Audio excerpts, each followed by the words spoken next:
বাসায় গেস্ট আসুক অথবা আপনার বাচ্চার আবদার হোক, দুইটার জন্যই কিন্তু আপনি এই ভিন্ন ধাঁচের ডেজার্ট রেসিপিটা ট্রাই করতে পারেন, যেটা দেখতে এত বেশি কিউট যে আপনার খেতেই মন যাবে না, মনে হবে যে প্লেটে এভাবেই সাজিয়ে রেখে দেই। তো চলুন রেসিপিটা কিভাবে তৈরি করেছি সেটা দেখে আসি। Hello everyone, welcome to cook and cook. তো এই ইজি রেসিপির জন্য তো সর্বপ্রথমে আমি এখানে নিয়েছি একটা ড্রাগন ফ্রুটস। তো ড্রাগন ফ্রুটসটা আমি মাঝখান থেকে এইভাবে কেটে নিচ্ছি। অবশ্যই কিন্তু ড্রাগনটা আগে ধুয়ে তারপর এখানে কাটবেন।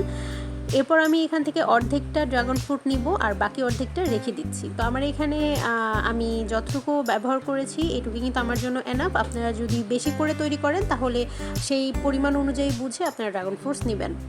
তো খুব ভালো মতো খোসা ছাড়িয়ে নিয়ে এবার আমি এই ড্রাগন ফ্রুটসটাকে খুব ভালো মতো ছোটো ছোটো টুকরো করে কেটে নিচ্ছি। একেবারে ছোটো ছোটো টুকরো করে কেটে নিব, খুব বেশি বড় সাইজ করব না। তো ব্যাস আমার এখানে কাটা শেষ। এবার আমি এটাকে একটু সাইডে রেখে দিচ্ছি। চুলায় আমি দিয়ে দিলাম 2 কাপের মতো দুধটা দিয়ে আমি এখানে দিয়ে দিচ্ছি চিনি 1/2 কাপ পরিমাণ। আপনারা আপনাদের পছন্দ অনুযায়ী চিনি এখানে ব্যবহার করতে পারেন। দিয়ে দিচ্ছি আগার আগার পাউডার 1 চা চামচের মতো। এবার খুব ভালো মতো নেড়ে ছেড়ে আগে আগার আগার পাউডারটা মিশিয়ে নিয়েছি।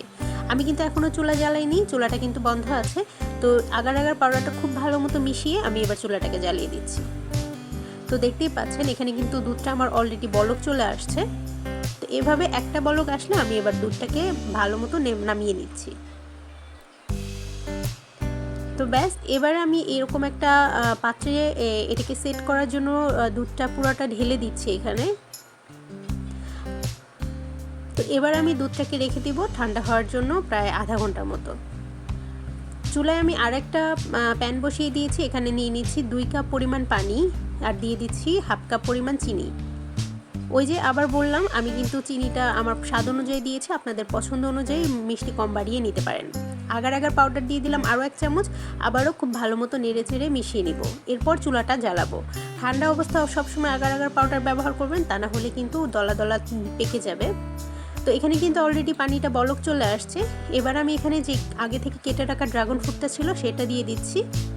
খুব ভালো মতো নেড়ে চেড়ে আমি জাস্ট একটা বলক আসা পর্যন্ত ওয়েট করব। তারপরে আমি কিন্তু এটাকেও নামিয়ে নিব। ড্রাগন ফ্রুটস দেওয়ার পরে কিন্তু মানে অনেক বেশি এটাকে জাল দেওয়া যাবে না, তাহলে কিন্তু ড্রাগন ফ্রুটসটা সেদ্ধ হয়ে যাবে এবং এটার পুষ্টিগুণও কিন্তু চলে যাবে আর খেতেও ভালো লাগবে না। এবার আমি আগে এইটা সেট হয়েছে কিনা সেটা চেক করে নেব। দুধের যে মিশ্রণটা সেটা সেট হওয়ার পরে আমি এভাবে একটা চামচের সাহায্যে খুবই আলতোভাবে আস্তে আস্তে করে যে ড্রাগন ফ্রুটসের যেই জেলিটা তৈরি করলাম সেটা এটার উপর দিয়ে সুন্দর মতো বিছিয়ে দিব। এটা কিন্তু অবশ্যই খেয়াল রাখতে হবে, আপনারা হুট করে কিন্তু এটার উপর দিয়ে একদম সরাসরি প্যান থেকে ঢালতে যাবেন না, তাহলে কিন্তু নিচে যে লেয়ারটা আছে দুধের সেটা কিন্তু ফেটে যাবে। তো এভাবে আমি একটু একটু করে চামচ দিয়ে এই পুরোটা এই দুধের মিশ্রণের উপরে ঢেলে দিব।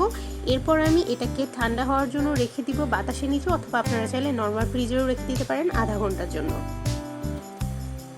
তো মোটামুটি আধা ঘন্টা থেকে 40 মিনিট পর এটা দেখবেন একদমই সেট হয়ে গিয়েছে। তো আমার এখানে আমি মোটামুটি 40 মিনিট পর ফিরে আসছি আর দেখতেই পাচ্ছেন এটা কিন্তু একেবারে সেট হয়ে গিয়েছে।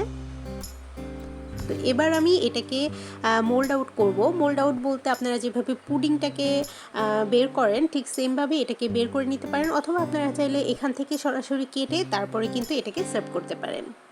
তো যাই হোক আমি কিন্তু এটা মোল্ড আউট করে তারপর কেটে সার্ভ করে দিয়েছি। তো দেখুন তো এটা দেখতে কতটা সুন্দর কিউট লাগছে, আর এটা কিন্তু খেতেও মাশাআল্লাহ বাচ্চারা কিন্তু অনেক বেশি পছন্দ করে এই জেলোটাকে।